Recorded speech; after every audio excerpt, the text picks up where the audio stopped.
your partner will never, ever be enough. Job. I think we've flat out done a disservice to singles. What you do privately will have such an impact on your relationship. You learn that something is not being done properly or there's a right way to do it. Not being like, well, I'm set in my ways. I'm doing it this way. Being willing to like sit down and be like, okay, let me unlearn something I may need to unlearn. Yeah. Fall in love with who God created you to be. Yes. Like until you can look in a mirror and be like, wow, this is God's creation. Yeah. He does not make mistakes.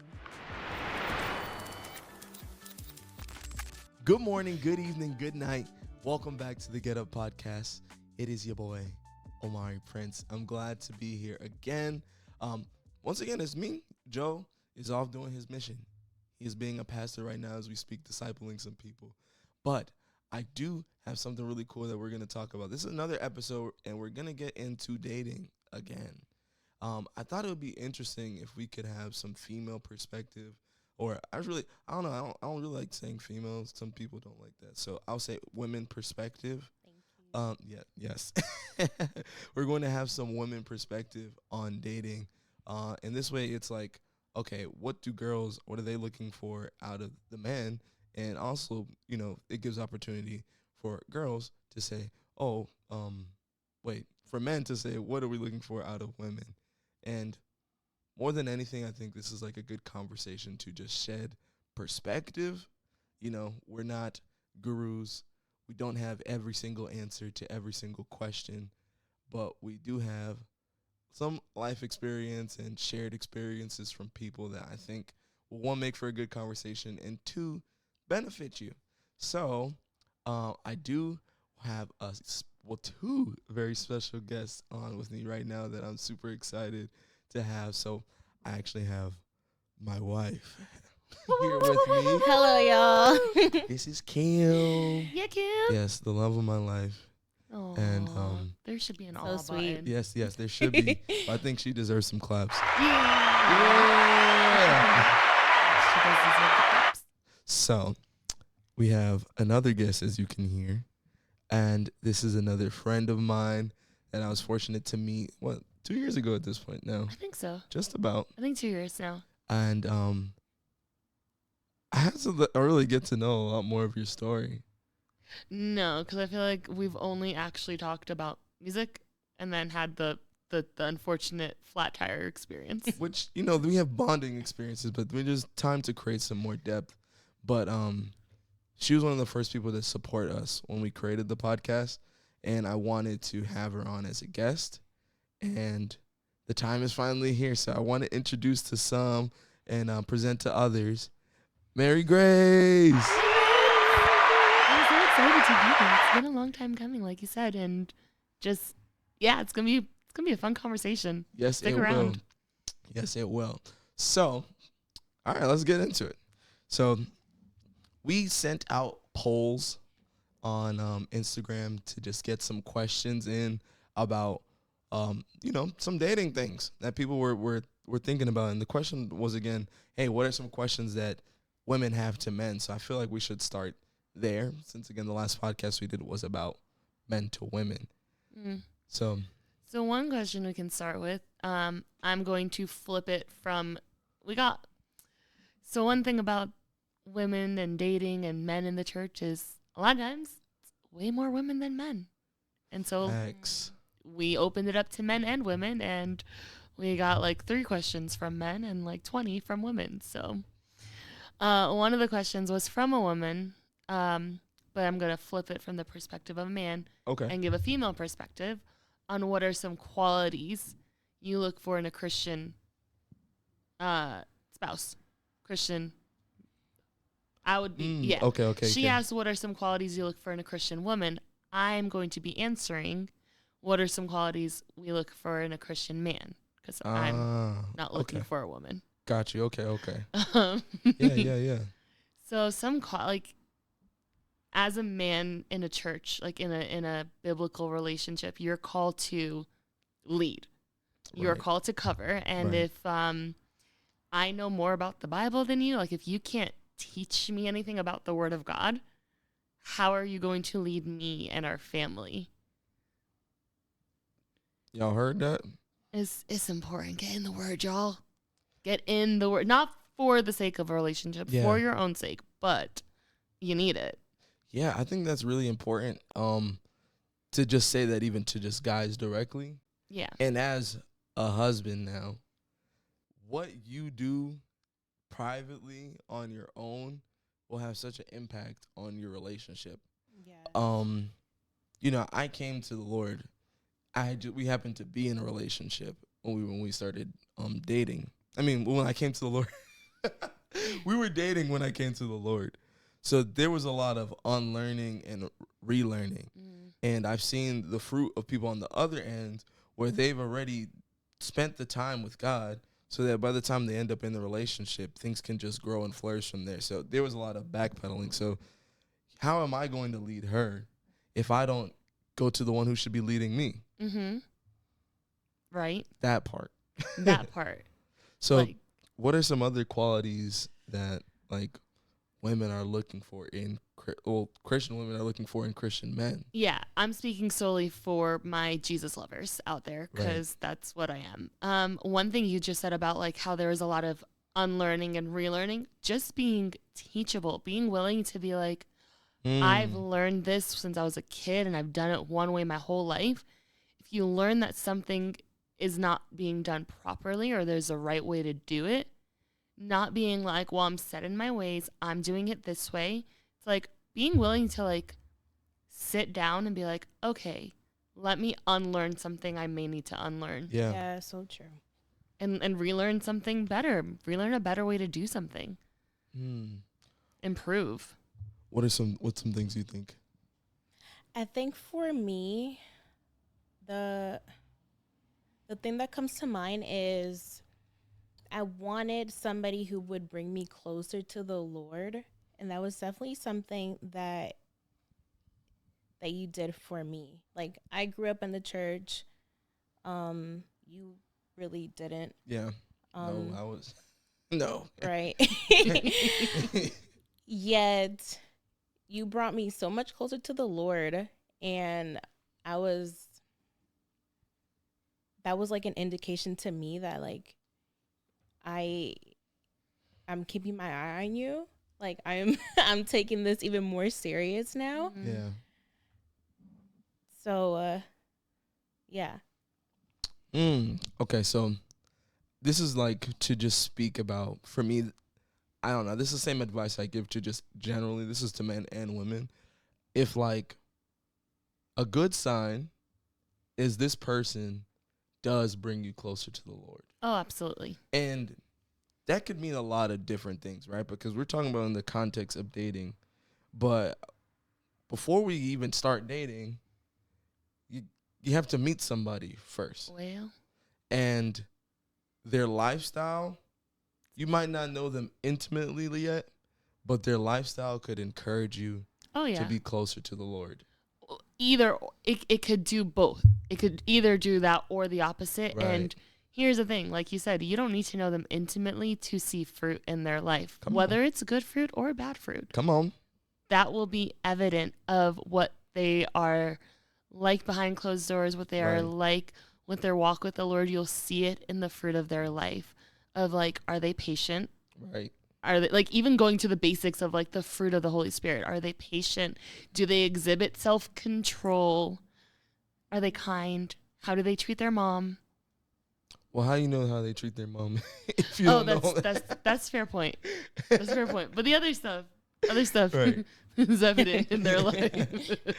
Ooh, okay. So this is where I want to go to, because this is like, all right, I can pay attention and see some qualities, but like, there's a lot of guys. I'm gonna take these off. They don't want to be like, should they even be friends with this girl? Because, okay, as a man, right, there's already, like, instilled in us growing culture, right? You don't want to end up in the friend zone, right? Because it's a real thing. Or the bro zone. Oh, right, the bro zone. Because for me, right, I used to have a lot of girls who were friends with me. I used to be in choir, I used to be in musical theater, I used to do like all these things that just naturally have a bunch of women. Yeah. So I had a lot of girls I was friends with. And it's a tough line because, you know, there's the other dudes and they're like, oh, bro, I like this girl, but they just see me as this one way. Like, how do you make the transition from, like, you see me as a friend to, like, as a potential partner, someone to date? But before that, it's like, should you even get that close? Do women actually want male friends? So I'll speak for myself. That they're, like, attracted to. Oh, okay. That's a good question. That's, okay. So I feel like I'm the opposite. Well, I'm the female version of you from what you just said about like growing up, just had a lot of female friends. I wrestled in high school. Oh, wow. Yeah. I was always one of the boys ever since I was a kid, like young, like 5 years old. Gotcha. I had a few girlfriends, but like we would always like, because I grew up in the church. Yeah. And there was like 7 or 8 of us that were the same age. And the girls are always like, my singing voice is better, or I think he's cute. And I'm like, I really don't care. So I would go to hang out with the boys where what they were doing was having farting and burping contests. And that's how I was ever since I was a kid. And it traveled with me to adulthood, where I'm learning now in my 30s, like, oh, that's not normal. Like, most girls are not just friends with a bunch of guys. Right. It's not common. It's not common. And I know that there's some girls, like, and here's where, like, me, it's genuinely because it's just easier for me to be friends with guys. I was always one of the bros. Right. But I've realized over the years, because I've had conversations with some guys who are like, oh, it's weird. And I'm like, it's not. But I see where they're coming from, because most girls that are friends with guys like that, it's kind of like I've seen him, I'm kind of interested, I want to get to know him more in that. So I'm going to put myself in his circle. Right. And be friends with him because I want him to pursue me in that way. Whereas for me, I'm like, no, you're just a cool dude. Like, I want to be friends. Right. Now, this is on the flip end, right? Because that can be confusing for guys, too. Because men are men. You know, you have attractions and feelings and, like, things that just come biologically when you're attracted to women. Science. So, like, me now being in close proximity and getting to know this girl, and maybe I'm sharing things with you that I never share, like, and it's different because it's like you could be more tender with a girl. Yeah. But you can't maybe not do that with your bros. No. So the dynamic is different, and now you're getting closer. But you're like, oh, we're just friends. But okay, I see what you're saying. Oh, that's rough for you guys, I guess. So I'm so sorry, men of God. I apologize in advance. I also apologize in advance because I've heard, I was watching I think it was The Basement Yard. I was watching a bit of a podcast about this one dude who, like, was being vulnerable with a woman and had put his head on her shoulder for a moment, and her response to that was, you shouldn't put your head on my shoulder. I'm supposed to put my head on yours. And that's so unfair to you guys. Yeah. That's so like, I couldn't imagine a man saying to me, like, don't put your head on my, like, don't let me comfort you in a moment that you need comfort. Yeah. Like, but there's another end of, like, okay, this is a real thing. Some girls are not okay with men being soft. But that's not softness. Like, there's a difference between you're having a heart, like if you're in grief, like your mom dies or like, something. I'm telling you, like, oh, if if you're wondering, we have neighbors and they made loud. some noise and it startled me a little bit. But like, there's some women, like, if you cry, you're done. Like, if a dude cries in front of them, they're like, oh no, the ick. That's care. They got the ick. The ick. I hate the ick. But let's be real, like women ick. sometimes don't know what they want. Like they want a guy to be soft, and at the same time they want them to be a man. Facts. It's like, make up your mind. Yes. Actually know what you want before you tell this poor man that he's not good the way that he is, because you actually, in fact, don't know what you want. Thank you. Okay. It makes me so upset. So true. Right. So like, I mean, y'all men do it too. I'm just saying. It's true. Okay. But then there's this whole thing of like, oh, hey, this is what I'm looking for in a man. And they're posting it on their social media. Mm-hmm. And there's this like, oh, I wish guys would do this, that, and the third. And then a guy comes along and he's like, I'm trying to do that for you directly. But then they don't want it. So what is that about? Like, well, okay. So we were talking about this earlier. Yeah. So, okay. Well, a question was brought to us and it was from a guy. So applause to you, man of God, who sent that question in. It's a really good question that said, why do women say they want intentionality, and then when a man is direct with them, they get scared. They get scared. Run off. And what is that? It's terrifying. So here's the thing: us women, or maybe it's just me. I don't think it's just me, but us women, we can create situations in our mind based off. It's not just you. Okay, so it's all of us. It's a shared experience. Yes. It's just females. I mean, I think it's also just humans, but it's definitely more women than men that like. We come up with these scenarios in our minds, and our imaginations run buck wild. Yeah. And leave us, in the dust. The Delulu is real. And so in those situations where there's a guy and we're interested in them, but they don't know we're interested, and we've just created this thing in our heads, like, it doesn't hurt if it's like a few weeks later they're dating somebody. It's like, oh, this is never real. Right. But when a man expresses direct interest in you, and then it's like, okay, it doesn't work out, then it's like, oh, but then you don't know if it's going to work out or not. And it's like, it makes it real. Got you. And that's the scary part. Because it's like, oh, you now have the potential to actually hurt me. But then it's like, weren't you just asking for this? Yes. We don't know what we want. We don't know what we want. Hey, boys. And a pro tip for you, you men, you know how there's that joke about like, women never know what they want to eat. You can't ask her what they want to eat. I saw this meme and it's genius. You ask her to guess where you're taking her to eat. Right. And the first place she guesses, that's where you take her. You see, she's giving out the I saw that too. That's a cheat code. It's a cheat code. Yeah. I would say this to dudes. If there's a girl that you have been interested in that you're like trying to pursue, and you have like this direct moment and you are being intentional about like trying to approach them, and they are completely like, oh no, that could be an indicator to you that they might not be ready to be in a relationship. Yeah. There's a very, very fine, sometimes blurry line between persistent perseverance and crossing boundaries. Right.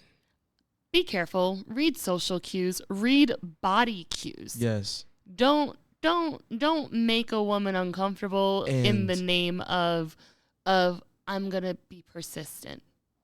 Also, I will say this, because before dating is pursuing and the approach, please don't single out people. As much as like, okay, pulling somebody and bringing them into or catching them in a scenario where they're all by themselves. Oh, like catch them off guard. Yes, because this is how I've learned that you might get a yes, and it was always supposed to be a no. Mm-hmm, but they feel cornered. Exactly. The yes is out of safety. It's like, I'm afraid, so I'm going to say yes. Because you're a man and you're bigger and you're stronger. It's real. Don't do it in a dark alley ever. ever. Wait till you're in the bright light of day, please. And I know I say that to like, I could say that and you're like, bro, but like I would never do that. They should know I would never do that. It's not of who you are. It's just of the way things are. It's not uncommon either. The world is crazy. Somebody you could like again, I have sisters, and somebody could just snap. It's not. And these are Right, they people don't know in the you. church. Right. It could be it. Right. This is at the church. It's people in the people in the church church can snap. Are still human. They're still human. They're flawed. It is a hospital for the sick and broken. Right. And sometimes they're very sick and very broken. Right. So there's an extra level of like, okay, how can I approach this?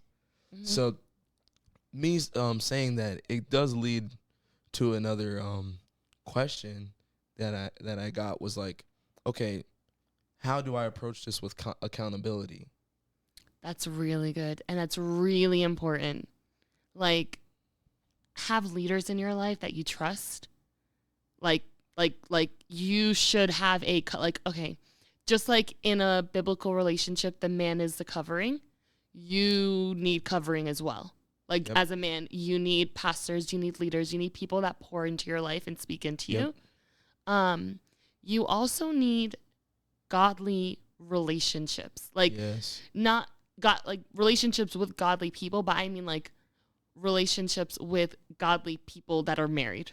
Come on, you literally took it out the words out of my mouth. I was gonna say, there's enough single people trying to lead other single people and getting bad results. The blind leading the blind. But it literally, in the word, it says if the blind lead the blind, they'll lead each other into a ditch. So good. So like, hey, why don't you go somewhere with somebody has actual fruit of being in a successful, healthy relationship, so you can get wisdom from them, so you even have a better idea of how you should approach the person that you're pursuing.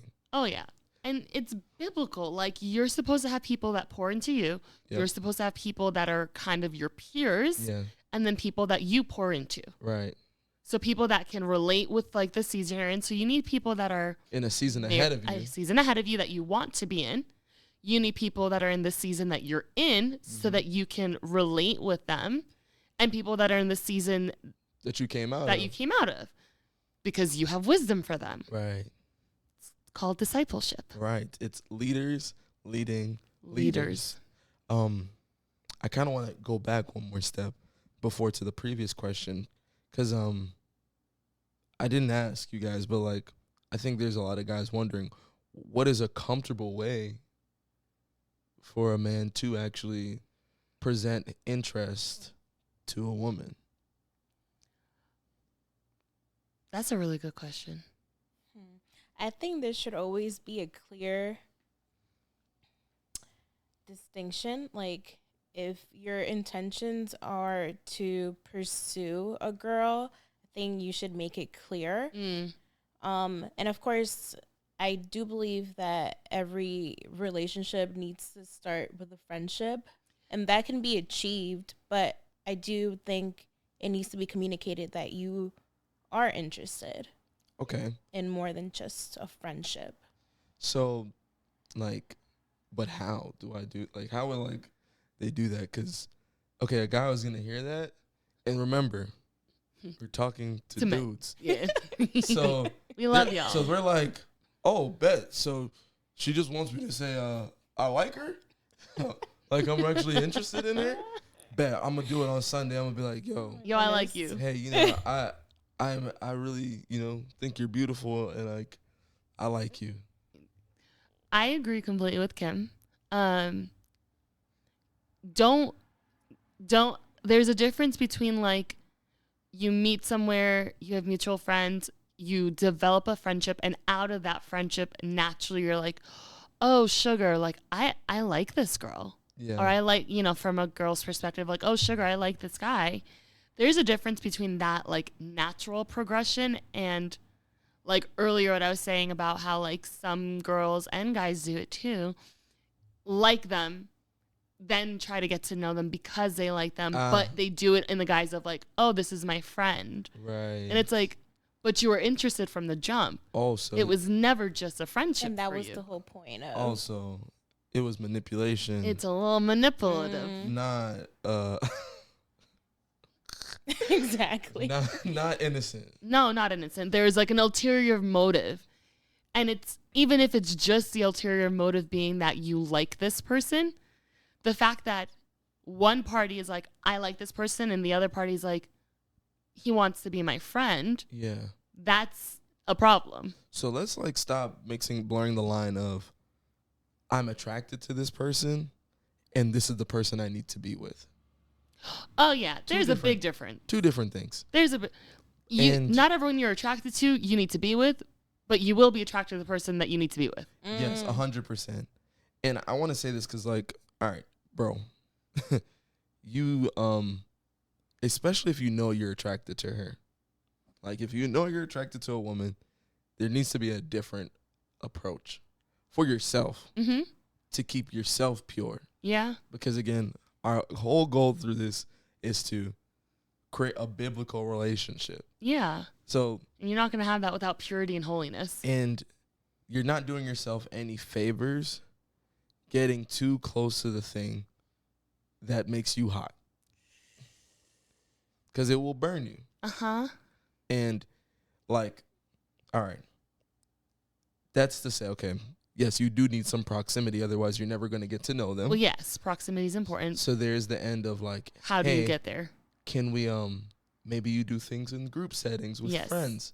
But also, you need to have a clear boundary within yourself of, I am not opening up or crossing this certain level of, I'm not going to give this much of my heart to this person because you don't even know where this is or what this is. You don't know whose wife you're talking to. Exactly. It could be yours. Could be someone else's. And you don't want, and I would say the same thing for ladies, is that, hey, it is okay to, like, be in positions where you might be around that person that you're interested, but do it in settings where there's other people.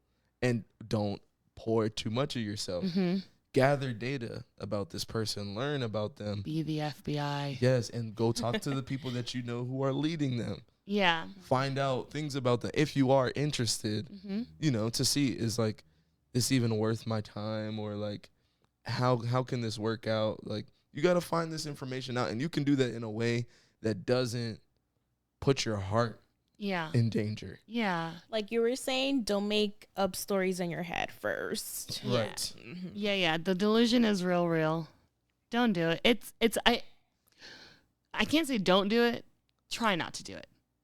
Please. Try to like have in your mind like what's reality and what's not. Like, it's okay to dream, but when you are treating somebody differently because of what you've created in your own mind, and that goes for like, oh, I've created a relationship with this person in my own mind, or even like, oh, this person's angry with me. Like, you create situations in your mind and then you're treating someone else based off of what you came up with in your own mind. And it's like, we're human. Our minds do very weird things.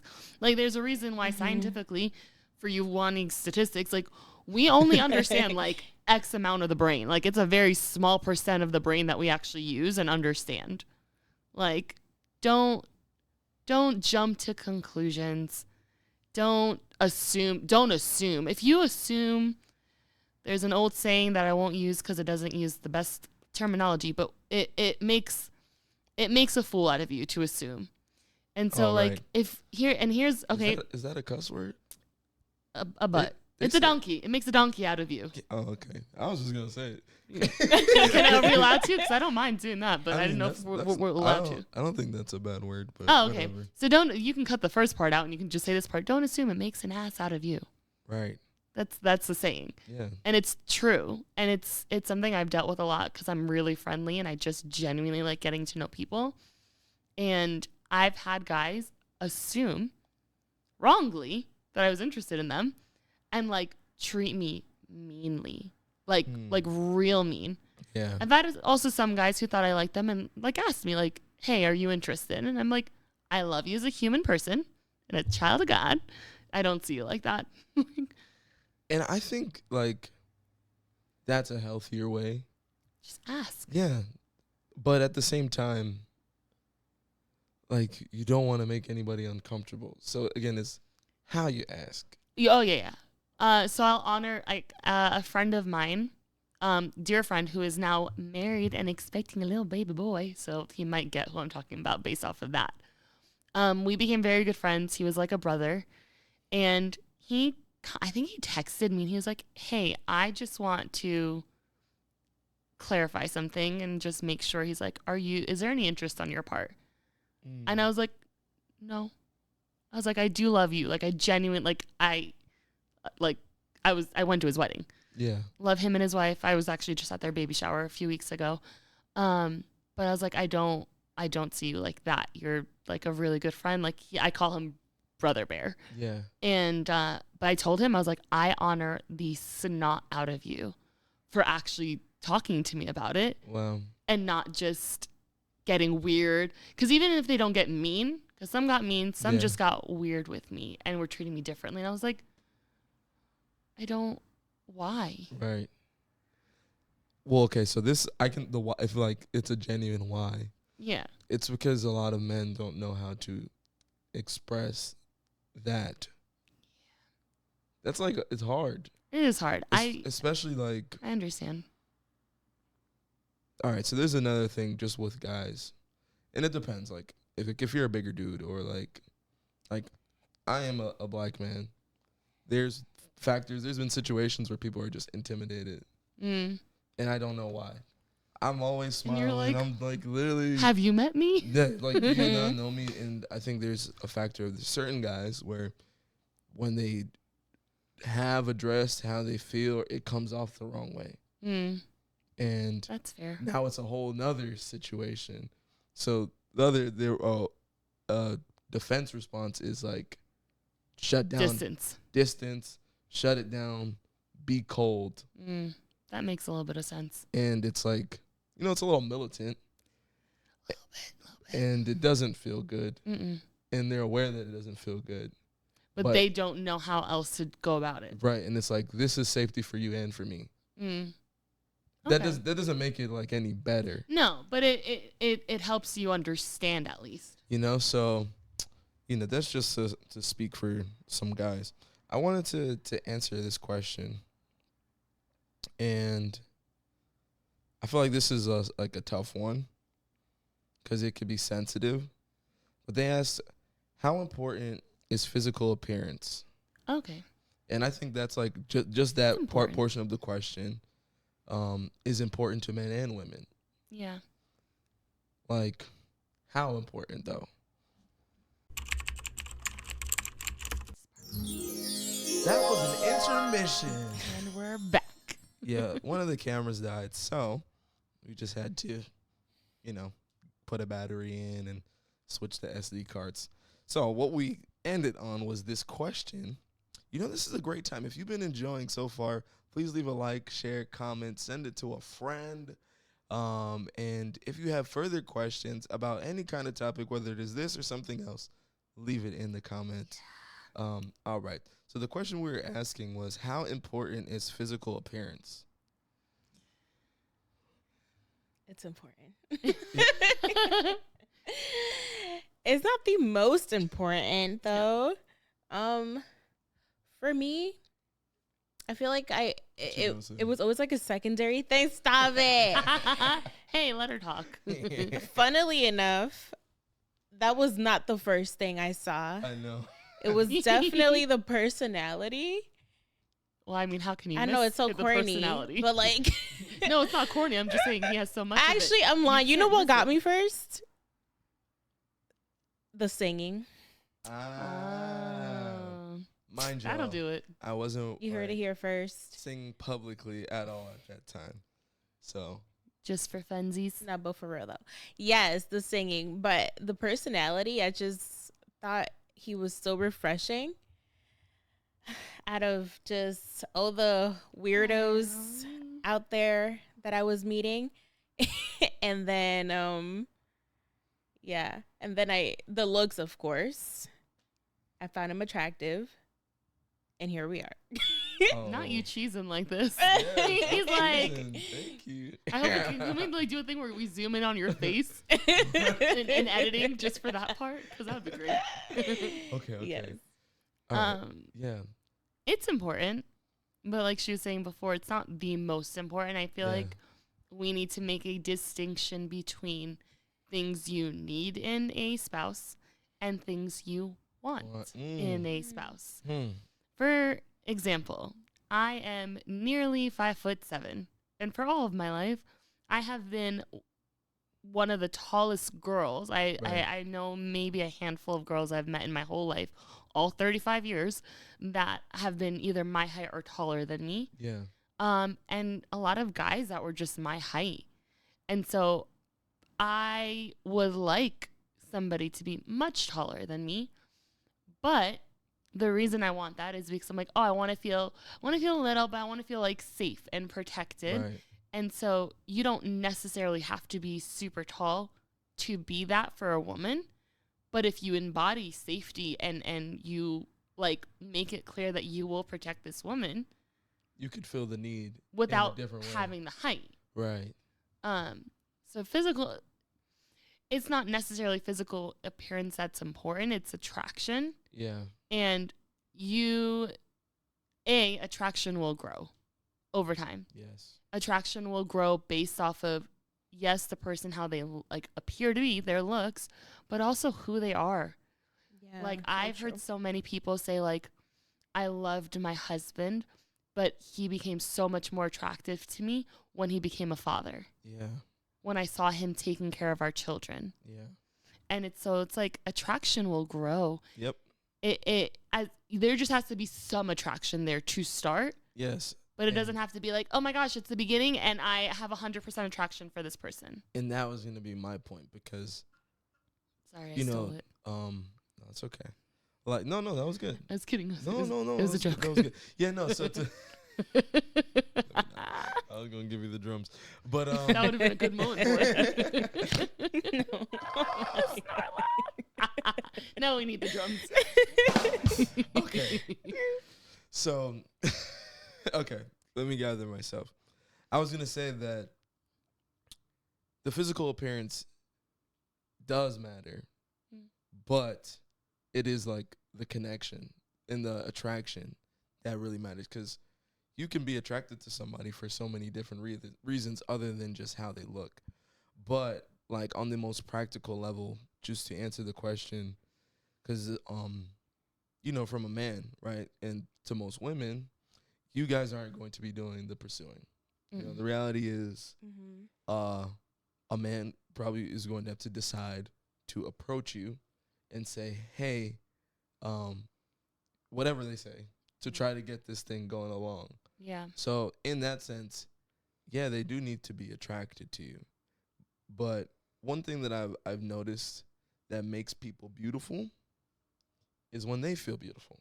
Yeah, confidence. So if you have been dealing with insecurity and like you have been struggling with even how you feel about the way that you look, then I would say the first step for you, forget worrying about however somebody else would feel, and be wanting to come after you, but do the things that make you feel good.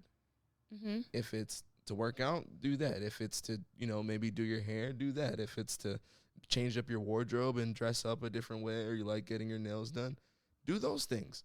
Because again, once you start to feel beautiful, that radiates. That confidence is more important than just I guess kind of even like getting on yourself about it. Yeah. And also like before you even worry about getting into a relationship, fall in love with who God created you to be. Yes. Like until you can look in a mirror and be like, wow, this is God's creation. Yeah. He does not make mistakes. Genesis 1, he created all the things. 1 through 3. I think in the 3rd chapter is when he created Adam and Eve.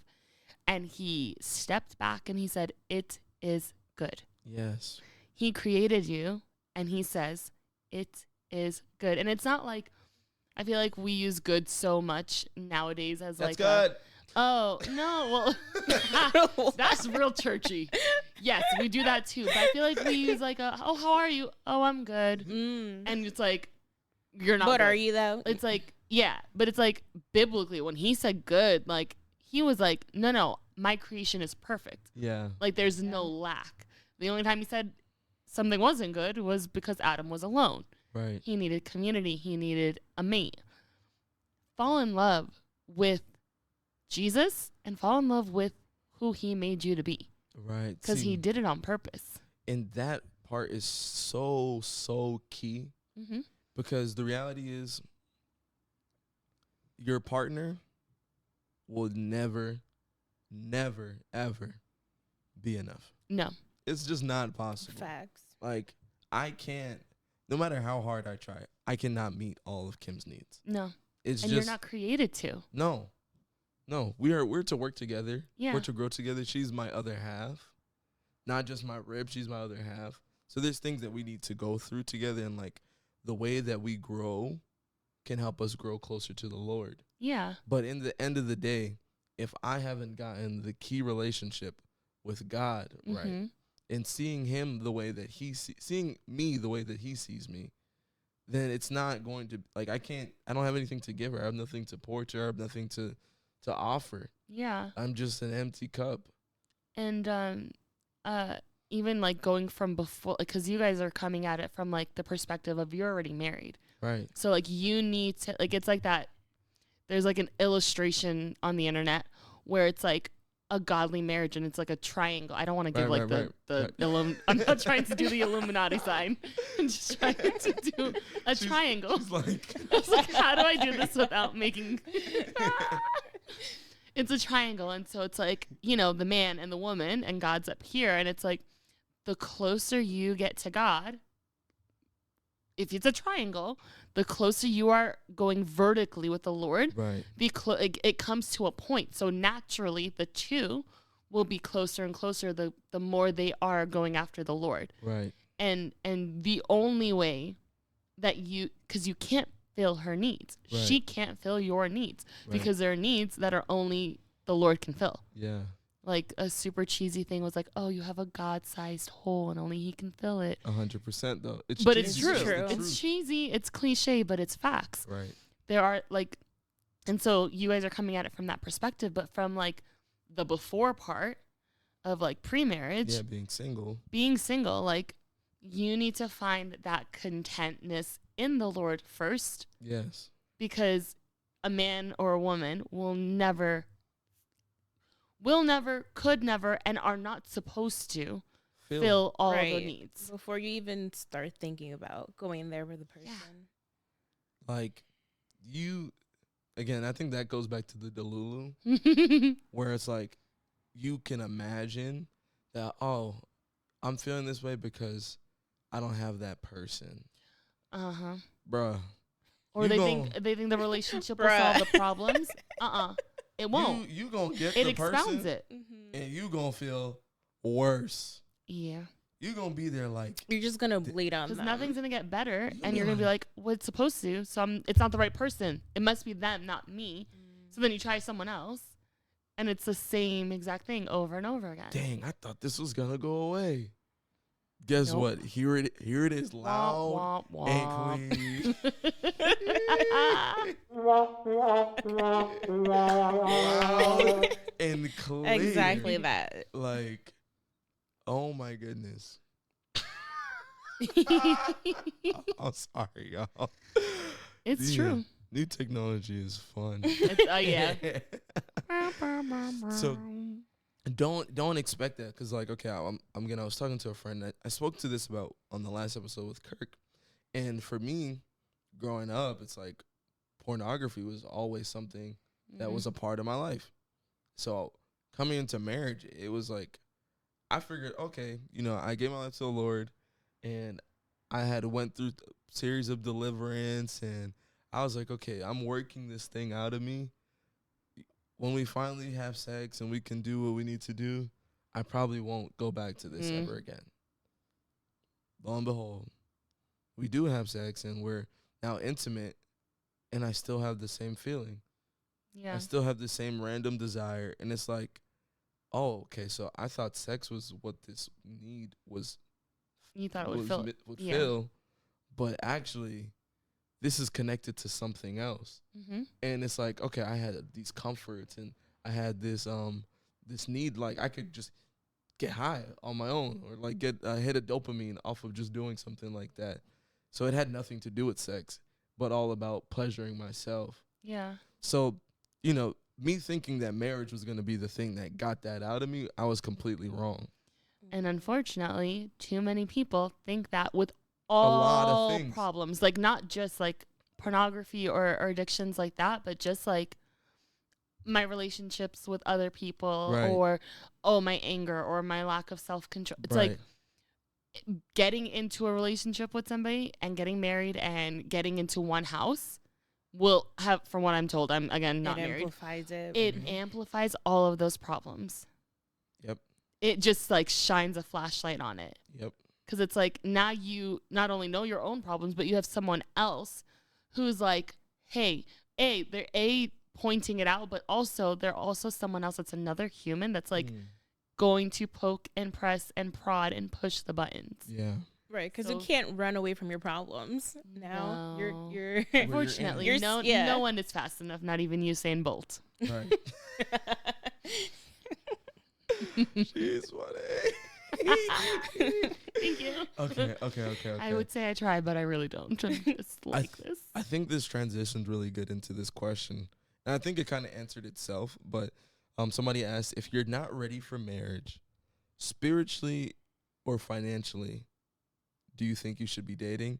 I think even in the way that you worded it, you're saying you're not ready for marriage. Don't do it. If you're right. Here's the thing. Unless you know are the a answer to that. literal child, unless you're an actual child, unless you're in high school, and even then, like, yeah, high school is maybe the oldest I would say you should or could do this. Dating without the intent to marry the person is a waste of time. 100. It is a waste of your time. It is a waste of their time.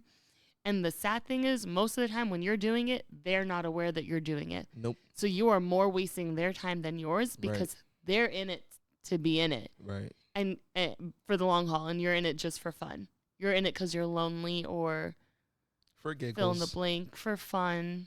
Yeah, no, it's being selfish. It's absolutely selfish. Yeah. I would say this. If you know that your finances are not in order and like you literally are just struggling with it and it's a problem, yeah, you probably should go figure that out before you start to try to like merge your life with somebody else. Especially if you're a man. Bruh, dudes. Sorry, guys. I know you guys get so much flack and weight. And as women, we see the weight. We recognize it. We don't take it ironically enough, we don't take it lightly, the weight that you have. Right. For lack of a better phrasing, we understand that there's burdens on your shoulders that we're never going to bear. But it is your responsibility. Yeah. And even more importantly than the finances, like that is really important. But spiritually, if you're not ready, if you're not mature spiritually, definitely, like going back to the beginning, 1000%. You can't lead if you can't lead yourself in that you're following the leader. You have no hope of leading a spouse. Your priorities all messed up, because why are you looking for a woman or why are you looking for a man when you haven't been looking for Jesus? And why are you looking for a woman or why are you looking for a man when you don't have like the basic things to take care of yourself as an adult? Yeah. Right? Like, stop dating people. You need to go date Indeed. like whoa. I'm not dating Whoa. Indeed. Get your priorities straight. Like, I get hard times, but there's a difference between like as a woman, from my perspective, there's a difference between a man who like had a job and something happened, they lost a job, there's a recession, there's all these things, but they're like still working, they're still doing something, because even if you don't have like a whatever job in your field, Lyft is a real thing. Yeah, there's a difference between you do something like being circumstantially broke, and just like not caring about life. Yeah, there's a difference. And just being, but even with like, okay, if you got sin in your life, we all got sin in our lives, right? Right. But there's a big difference between I struggle with this thing, and God help me, I don't want to struggle, and I have accountability, and I've confessed it to my, Right. to people to hold me accountable and all of these Right. things. I'm in a process. And I'm fighting. Right. And being like, well, grace abounds. And that's just the way it is. Like, bro, like things will never be the same. Like, you don't have to be that way.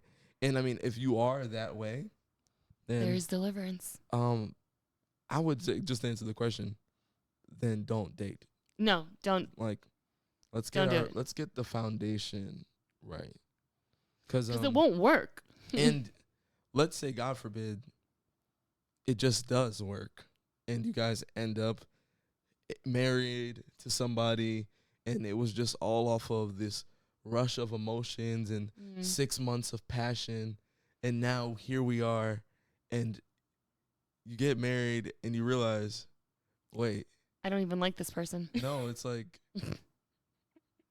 how are we gonna live together? You're gonna crash and burn. Actually, like, it's like you live together and you're like, oh, I can't actually stand this person. How can we even get an apartment? We have no money. That's important.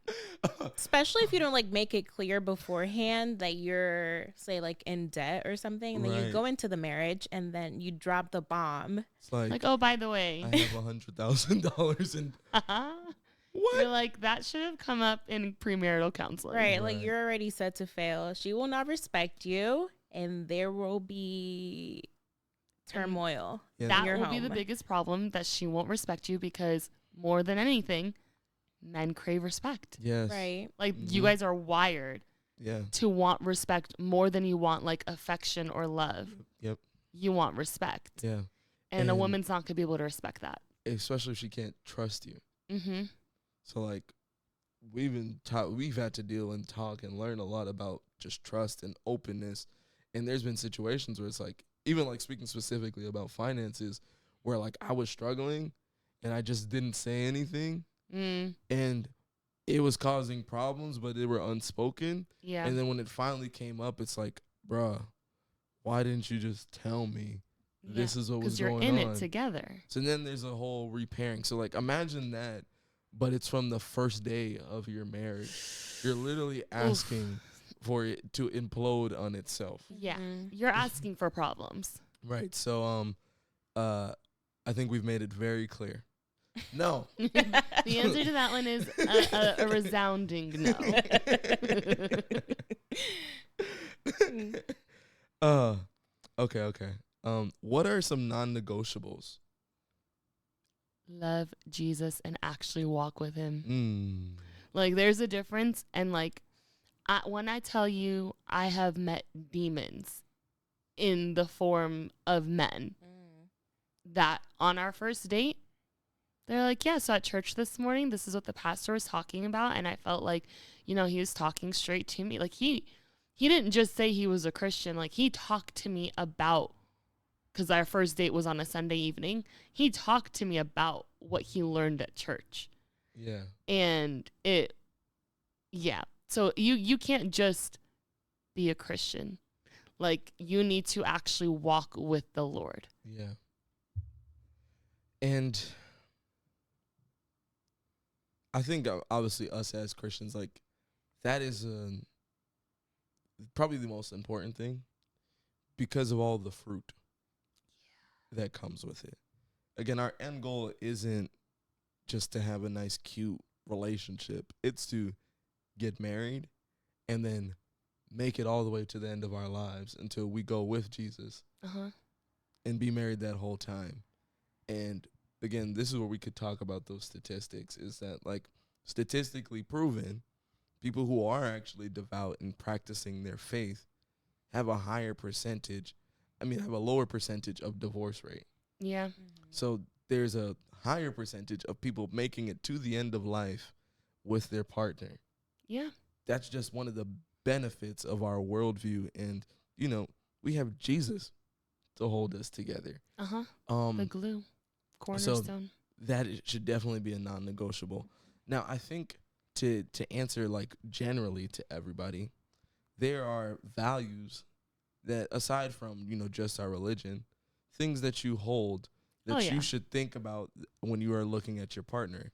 Hey, you know, if you're a vegan, it might be hard for Might be a you little bit of a problem. to somebody who's you know on the carnivore diet and all they eat is meat. That's like, you know, you they probably That can't would be make that work. interesting. You know, if you're I was gonna keep going on food because I love We food. have a 'Cause foodie we over Big here. Macs over here. I rebuke that in the name of Jesus. Okay, I'll speak for myself. I will unbig back my back this year. Okay. In the name of Jesus. Hallelujah. So, you know, there's certain things like that can't work. Hey, maybe, like you love your family and you have to go travel to see them. And this person is like, I'm never leaving this place. There's some people who don't want to travel.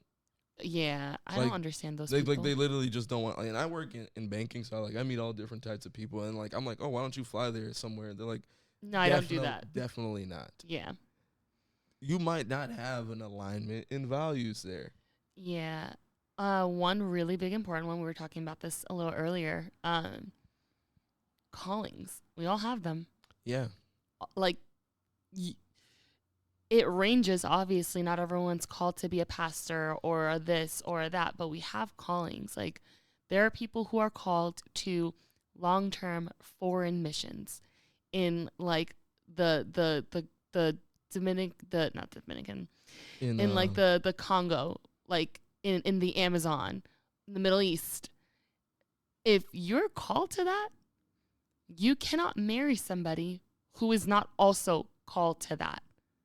Without understanding, if you do marry them, you might very well just be relinquishing that.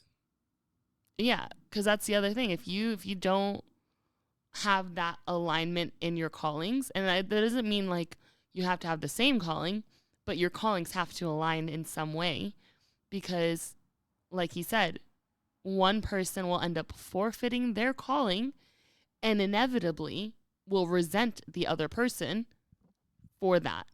And I would say, you know, there's levels of just no matter what, when you're building your life with somebody, there's going to be compromise. Yeah. So Absolutely. there's an end of, hey, if you know this is something that you're going to do in your life that you felt like the Lord was telling you should do, but you're going forward with this, in condition of you saying your vows, is saying, I'm okay with never doing this. Yeah.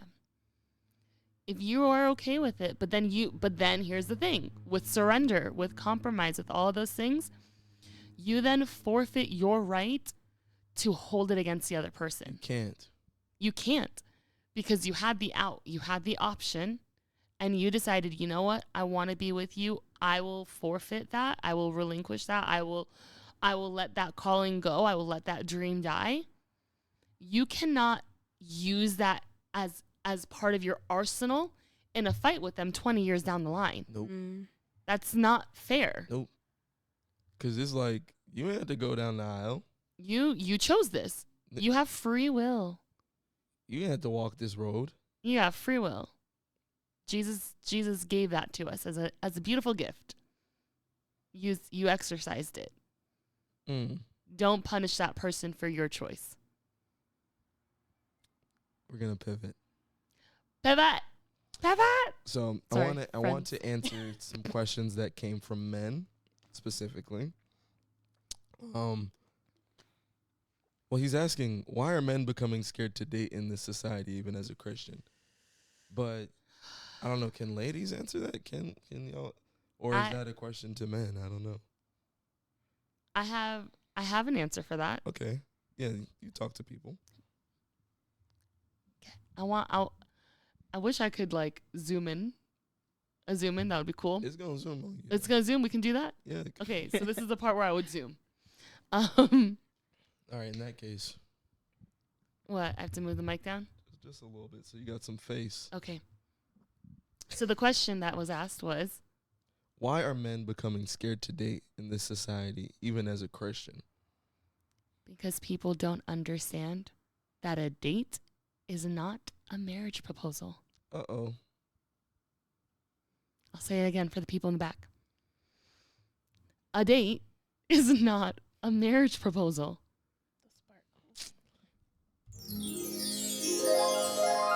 It ain't that deep, y'all. It's not that deep. A date is a date. Ooh, y'all need to hear that. You're not walking down the aisle just because you're asking her for a cup of coffee or to get lunch. Yeah. Because what you're doing on a date is finding out whether or not you want to get into a relationship with somebody. Right.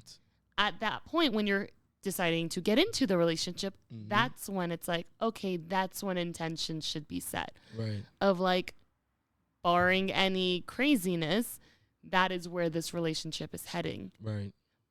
But a date, a cup of coffee, a trip to go bowling, it's low stakes, but we put so much pressure on it. And that's why men are like, Christian men are not asking women out. They're not doing it because they're scared. Cause it's like, if I'm not going to propose to her. Well, so I don't know. It's not your fault, men. Let me give you that. I feel like too many of us women put so much on a date. Of like, oh my gosh, he asked me out. And it's like, yes, he asked you out for coffee to get to know you outside of a friendly setting. Right. To get to know you in a more romantic setting, to see if you two would be a match, to see if you two should date into a relationship. Yeah. Like, there's a difference between going on a date and dating. Right. Going on a date is, hey, let's go get coffee. Let's go get dinner. Dating is you and I are going on dates together, multiple dates. And it's exclusive at that point. So I feel like even like to break that up some, because somebody had asked if, what is dating and what is courting? And I feel like as Christians, and we'll hear this all the time, like we should be courting, which is, again, from the beginning, intent to marry. Yeah. I think what we need to do is reframe what dating is. Because you're thinking of what dating is in the world, and that could lead a billion different ways. But what you're doing when you are dating somebody, and we said this at the pod with Kirk, is you're gathering data. Dating is gathering data. Yeah. You're getting information about this person, which means, again, let's take the pressure off of this. That means it doesn't have to be some fine dining dinner where you're wine and dining this person. No. Guess what? You'll do that with your wife. Yeah. You'll do that later. But if you want to get to know this person, yes, let's go out to get a cup of coffee. Oh, let me go hang out with you and your group of friends, or you can come hang out and bring a couple of your friends, and we can just spend time together. Yeah. To gather information. No, there shouldn't be so much pressure on it. No, it doesn't have to be. And if that's a problem, then that's something to look at. That's something you got to work on with the Lord. Right. She said, no, I just want to hang out with just you, girl. Like, hold on. Oh, I think. All right. So the camera died, but we're back. So, back. Again, thank you for sticking around. This is now an extra 30 minutes later from the last time.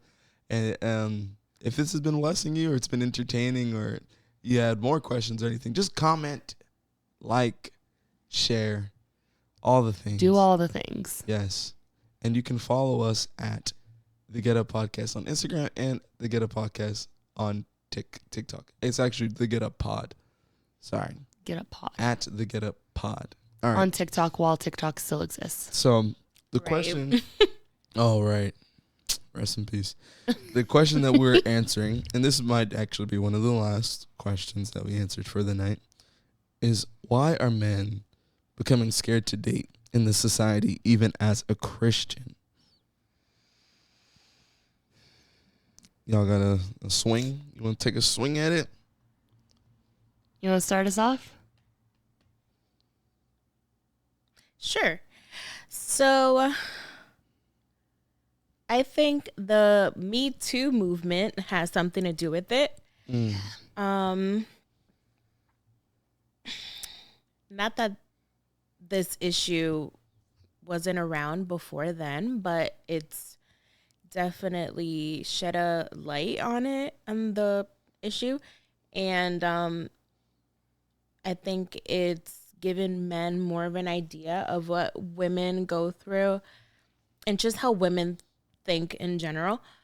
And that can be scary. Yeah. That can definitely like stop you in your tracks and like make you rethink some things. Yeah. Not only how you speak to women, but approach women. And I think that has something to do with it. Yeah, and I would say that's like beyond just being a Christian.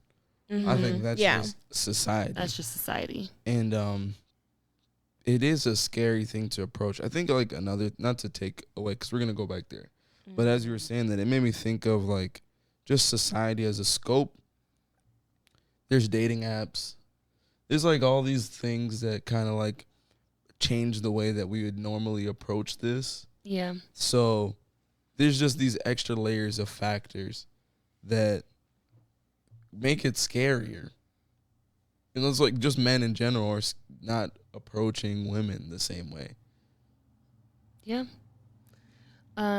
Yeah, definitely the Me Too movement, the whole I choose the bear. Bruh. Which, oh my. Sorry. I'm sorry. Did I trigger something? That triggers. Oops. I can't stand that. Are you serious? But I get it. And I don't get it because do you guys know what bears do? Yeah. Yeah. The unfortunate reality, to bring a statistic in, since you men apparently, you left-brained analytical individuals like your numbers and statistics, to go along with the Me Too movement and the I Choose the Bear thing. It's an unfortunate reality that in America, at least, 1 in 4 women have experienced some form of sexual assault. And it does scare men to be like, okay, I don't want, not that they would do that, but they don't want what they do approach a woman with, I feel like, to be misconstrued and perceived wrongly, where it's like they're not intending to do that, but based off of maybe a woman's trauma or perspective or whatever, she perceives something the wrong way, and then this man is over here like, I just wanted to ask her for coffee. Yeah, and that's a reality because I had a friend who even lost his job. Sheesh. Because of a situation like that. The girl thought he was trying to do something, but she's just perceiving that this is what's going on, and she reports him, and he's like, this was like never even my intention. Like I had not even any interest to her. He's like, I wasn't trying. And through that they fired him. Jeez, that sucks. So like it's a real thing for men to be affected by just the reality of trauma, and it's like picking up the pieces of what other bad people have done. Yeah. And I think like if we just want to talk in like a sense of Christianity though, like just to speak, like if we were even just to say in church, it can just be uncomfortable, I think, because we put like this veil of we're not the same normal people that we were, Mm-hmm. Yes, you're a Christian and you are sanctified. You're set apart. You're holy now because we get to share in his holiness. Yeah. And you're still you. Yeah. Like your person, like you didn't get a lobotomy when you became a new creation.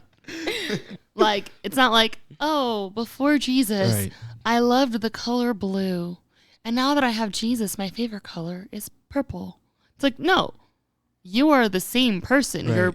He created your personality. Right. He created your likes and dislikes to a certain extent, those things don't change when you become a new creation in him. Like he said, you get sanctified and purified and you're made holy because of him. But you didn't lose your personality. You didn't lose your personality. No, you can still make jokes. They might not be raunchy anymore. Yeah, you might make a little bit cleaner jokes, or you may have lost the taste for some of those raunchier jokes. Right. But you didn't lose your humor. Right. 100%. And I think with that said, it's like in the world, I guess it's really easy for you to just feel like, oh, I could just shoot my shot. Shoot and shoot. Okay, you just shoot your shot. But do you have these extra thoughts of like, okay, one, I don't want to give the wrong impression. Two, I don't want for maybe said girl to feel like this is out of a place of lust. Like there's all these extra things that you could be thinking about. Yeah. But going back to one of the first questions at the beginning, I think there's like how you go about it. Oh, yeah. Will change the fear. And I think even to why we're doing this video is to normalize. Like, again, we need to get into relationships. We need to grow together. Yeah. And I think we have done maybe a poor job at discussing it. So that's why it can be scary. In certain cultures, like Jewish people have no problem talking about relationship, and they make 1,000 babies. It's like inevitable. And I think there's also it's in your face too for us. Like I think I didn't see so many young people get married until I started going to church. Yeah. It's like it's a thing, Well, yeah, oh yeah, because right. there are things that you cannot do or you're not supposed to. The flame is burning hot. The flames burn very hot. And like Paul said, it is better to marry than to burn. Right. But going off of what you said, I don't even think that we've done a poor job. I think we've flat out done a disservice to singles in the church. So I'm 35 years old. I'm a millennial. I grew up in church, and I grew up in the purity culture, in Josh Harris, I kissed dating goodbye, which messed up so many people. He even I think sent a retraction out many years later. Recently was like, I apologize for what I wrote in that book. It wasn't right. Man. But we've done this thing in the church where we've first of all, we don't have enough ministry for singles. We have a lot of men's ministry, women's ministry. We have a lot of married ministries, old people ministries, young people ministries.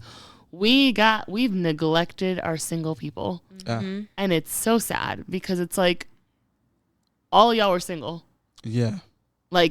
You didn't get there. You did not come out the womb married. Right. But I think this is the thing of people being disconnected from where they came from. Yeah. And back on discipleship of, hey, you need to be leading somebody. You need to be being led by somebody. And then you need to have your peers in the same season as you. Yeah. And if there's a generational gap between the people actually pouring down, then we start the blind leading the blind. Yeah. Hey, I don't know what to do. So this person's in the church, but they're going to their secular single friend for dating advice because they don't feel like they can go to their leaders. Yeah. And it might not be because they don't want to ask them, but just because they don't feel like it's an appropriate topic for church or for them to be asking. Well, I think the other problem is, yes, they don't feel like it's an appropriate topic, or it's also because they've been made to feel like there's no space for that. The only time that you hear it talked about, sex talked about in church, the only time is to say it's bad. I feel like a cop-out too is that saying to somebody when they're asking these questions is singleness is a gift. It's bruh. I can't roll my eyes any harder. Like it's true, but you don't immediately want to hear that. Like, bro, No, because it's not helpful. It's like, great, thanks. You know, it's also a gift to have trials. Am I going to tell you when you're down on your luck? Oh, well, you know, James 1 says, count it all joy, brothers, when you endure trials of many kinds. It's like, it is a gift. And if God gave me that superpower, I probably wouldn't feel like this. Well, no. Okay, so I heard Jackie Dorman once. She is actually, like how he said earlier, none of us are licensed to do this, blah, blah, blah. Like she's actually, this is what she does. She's wonderful. But I remember being at a event where she was speaking. She did a Q&A, and someone had asked anonymously, how do you know if you have the gift of singleness? And she very plainly said, do you burn? Like, do you have a desire to have sex? Do you have a sex drive? The answer is yes to that. You do not have the gift of singleness. Right. It's a very clear-cut answer. It's like, that's how you know. Yeah, you'd be good. Okay, so stop telling people. Leave them alone. Like, leave them alone. Don't leave them alone. Like, lead them, but don't cop out by not wanting to speak. But if you're not going to speak into it, leave them alone. Right. Like, don't give them these platitudes and these like empty things. Yeah. That are like cliche, overused, and don't mean what you think it means. Because you're leading them wrong. It's gonna get them hurt. It's gonna get them hurt. They feel bad for the way that they feel. Oh yeah, then they feel guilty, like, and they feel then that's where shame and condemnation comes in. Yeah. And that's also what happens when you don't properly tell people why they're not supposed to have sex before marriage. Right. Like, we've done that disservice so much, and it makes me so upset because you do two things. When you tell people plainly sex is bad, but in marriage it's good, which is what a lot of people that I know grew up hearing, you do one of two things. You create people who get married and have so much shame that they cannot have healthy sex with their spouse. Yeah. Like women who have to go to counseling because they're afraid of sex. Yeah. And then you have people that learn about it secularly, like it through media or through their peers at school. Right. And they're like, okay, this doesn't sound like what I was taught. And the curiosity. And the curiosity comes, they try it, and they're like, I don't know what they're talking about. This is nice. Yeah, and I was going to say, like, literally that, we have to go to fast forward. Somebody like me, like, I gave my life to the Lord when I was 20. I already had sex. I already had experienced that. You couldn't tell me that. You can't say to me that sex is not good. Yeah. No, like, it feels good. It's like it's a very pleasant experience. And I can get now when you say this, well, when you give the why behind it. The why is important. It's not good. It's not bad because it doesn't feel good. Yeah. It's bad because of the damage that it causes. Mm-hmm. Out of context. Right. Because, like, and here's the thing. You can tell a small child, don't touch that, and not give them any reason. You can tell a small child, don't touch. But as they get older, you have to say, don't touch because it's hot. It will burn you. Yeah, I'm not going to lie. Some kids, you got to just tell them why from the jump. Well, I mean little ones. Because they're going to touch it. Like 1 year old. Well, yeah. Yeah. See, and that's the thing. We're humans. We're going to poke at something. We want to know what's going on. Right. And so when we give them the why of like, hey, actually, God created this thing called sex. And it's beautiful. It's pleasurable. Like, it feels good. But he created it to be used and it's not for procreation solely, because so many people are like, sex is just for procreation. I'm like, if that was the case, it would not be enjoyable. Yeah, it would just be like how birds be having sex, and they just like pop it in, and then they just that's it. It's like boom, one moment. How do you know that? No, actually, why do you know about birds' reproductive sexual? One of my encounters? best friends. Oh, has right. birds. He does. Oh. And he loves to talk about bird facts. That's Oh, Lord. Anyways, all right, guys. Shout out to Richie. Just shout to out say, to the Birdman. point is, there's sex that exists that Yes. God created that isn't Yes. actually pleasurable. It's just for reproduction. For What? animals. Oh, for animals. I was like, that's. I'm confused. For us, Yeah. he's made it pleasurable. Yeah. Mhm. And here's what we need to start telling people. The reason why you're not supposed to do so outside of the context and confines of marriage is because there's a little something called a soul tie. Yep. Little something called a soul tie. It's not like New Age voodoo Christian. It's no, actually, Yep. there is an exchange that occurs when you have sex. Yeah, in the Bible, they would say there's a knowing. Yeah, that's Because- the biblical. That's why if you've ever heard someone say, "Oh, I knew them in the biblical sense," that means they slept together. Yeah, I knew them. And like before there is the ceremony of marriage, one of the forms of union is people coming together and having sex. Like that moment Yeah. there could represent Oh, spiritual yeah. marriage. Mm-hmm. So like you having sex with somebody, you are literally unifying yourself with them. Yeah. And the reason why it's okay in the confines of marriage is because when you're married, the Already two won. become one.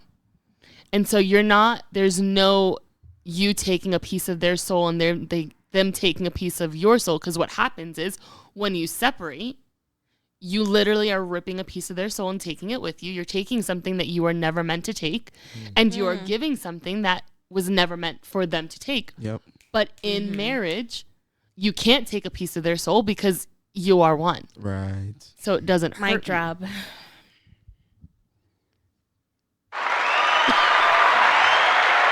It needs Word.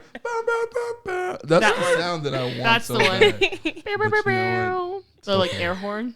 Yes, that Yeah. is the one. It's okay. You can just do it in post. We'll edit it in. Were you gonna say anything? No.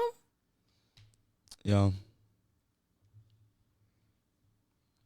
Churches, ministries, talk to your people about sex in a Yes. healthy way. And Youth groups appropriately separate men and like the boys and the girls, but talk to them about it yeah. because they're going to learn about it in school. Yep. Somebody's Right. gonna teach them. Someone's going to teach them, and it should be the church. Yeah. More importantly, it should be the parents, but unfortunately, the parents kind of Yeah. sometimes pass that off to church. If you don't teach them about sex, porn will. And you do not want them to learn about it from porn If because it distorts, it perverts, and it will, for years, mess up their view of relationships, their view of the opposite sex, and their view of sex in general. yeah, and if you don't teach them about dating, media will. Uh-huh. That's And again, it'll teach them wrong. that's movies, that's books, that's TV, that's people. Yep. All of that stuff outside will teach them how to do it.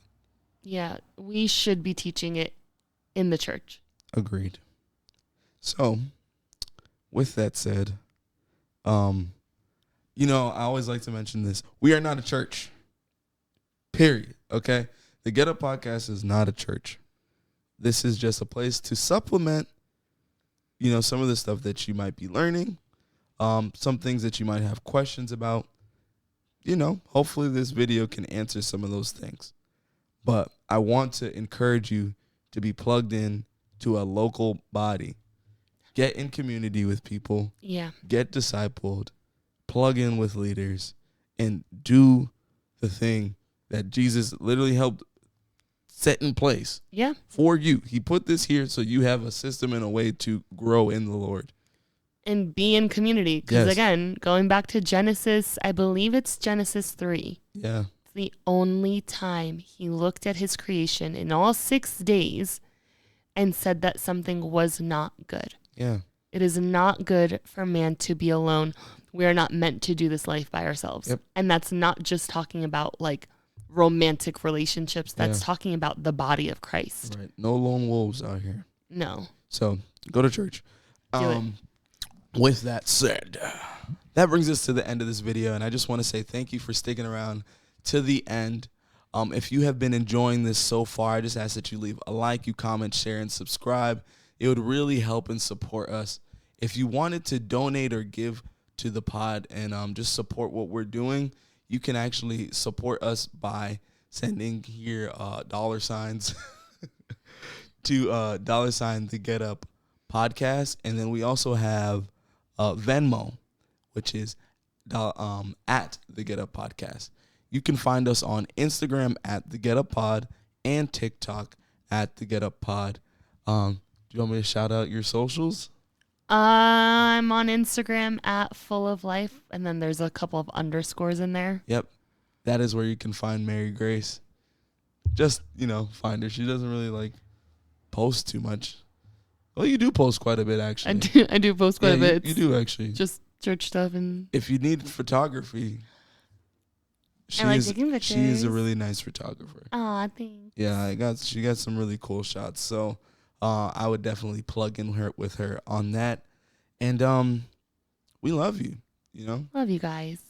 This has been fun. It's different. I'm glad to have you. I'm so thankful that you came on, babe. I love you. There needs to be an awe button too. Love you too. Oh, yeah, that's true. Yeah, that's all I got for you guys. So we say, we got to pray for him. Lord, Father God, this is going to be a simple prayer. Give all these single people wisdom. Yeah. In Jesus' name. Amen. Spirit of wisdom and revelation in the name of Jesus. In the name of Jesus. En el nombre de Jesús. Hey. Amén. Amén. Amén. Amén. Bendiciones. Bendiciones. Mi hermanos. Dios te bendiga. Who's turned into, how do you say the Levántate pod? Yo. The Get Up pod? Levántate? Yeah. Levántate pod. I like it. All right. We say peace on 3. 1, 2, 3. Peace.